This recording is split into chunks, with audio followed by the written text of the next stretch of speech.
Hi, my name is Colin SkipperWing Bird, and welcome to another episode of The Crimson Fly, special episodes of SkipperWing Draws a Thing, where I talk about the Crimson Fly animated comic strip.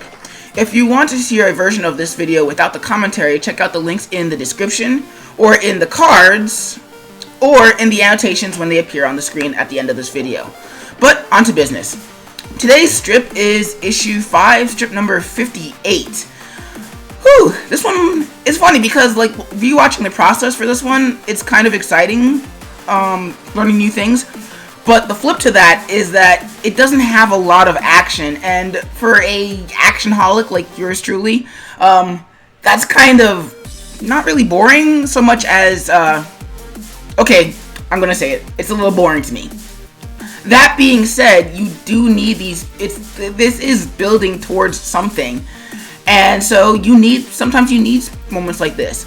I believe, I forget who said it first. I don't remember who actually said it, but it's called an interest curve.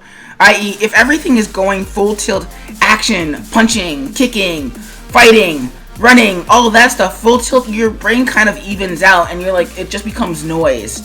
There are certain summer blockbusters that I won't name that kind of run off of that particular evenness. However, a true gauge curve of interest involves peaks and valleys. The idea that for every high where somebody's fighting and there's a lot of energy and stuff going on, there's also low moments as well where people are talking, where they're building the things and they're telling you what you should care about. So this is one of those lows in the valley that's building up to the big action stuff that's coming later in the issue.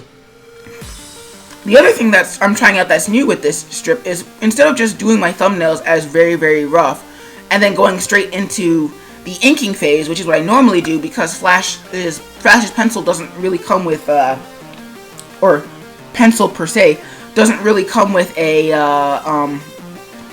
with opacity changes. I usually go straight from thumbnails to inks, which isn't really the best way to go.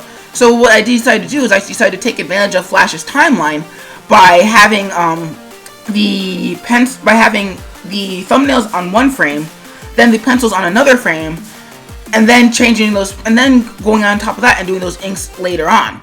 Now, the interesting thing about that, though, is that I'm so used to making my inks as clean as possible when going over them in Flash that it kind of felt like there wasn't really anywhere to go after doing my pencils because they were as clean as I normally do my inks. The thing is, as an artist, you're never done. So what was great about that was that, and I ended up being able to refine my inks, and in certain places, like actually in panel 2, change the composition. For me, the composition in panel 2 wasn't really working because it didn't really seem threatening enough. I wanted our character Joe. Did I name him Joe in this? If I didn't name him Joe in this, well, that's his name. I didn't want Joe to seem cool until somebody challenged him. And so that's what happens. Somebody challenges him and he gets a little bit more threatening. So I wanted that to be, I'm not a very subtle person. You can see me pantomiming and everything. So I wanted it to be clear that he is cool when he's happy, but burning hot when he's angry. And so changing that perspective fixed that.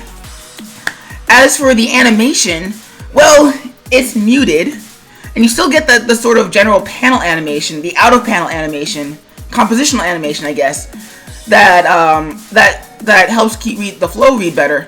But I wanted to go a little bit further, so I gave the dialogue bubbles a little bit of back and forth wiggle to signify sort of nervousness or aggression, and you can see that. And also, in the last panel, I added a new color, purple.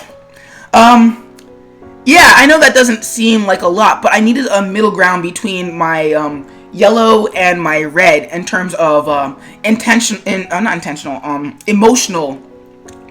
mood. And so that purple was a sort of things are calm, but they could heat up a little bit, but not quite as sickly and tense as the yellow. Yellow's like we're on the edge of getting angry, but the purple is just kind of muted underneath that, and so that's sort of what I was going for with that. So yeah, that's strip number 58. I think things turned out pretty interestingly. It's a little bit quieter than I would have liked, but quiet is nice sometimes. You need things to be quiet so you can appreciate the loud. As stated before, if you want a silent version of this video, you can find links in the annotations, cards, and descriptions. You can check out our Gumroad store for the first volume.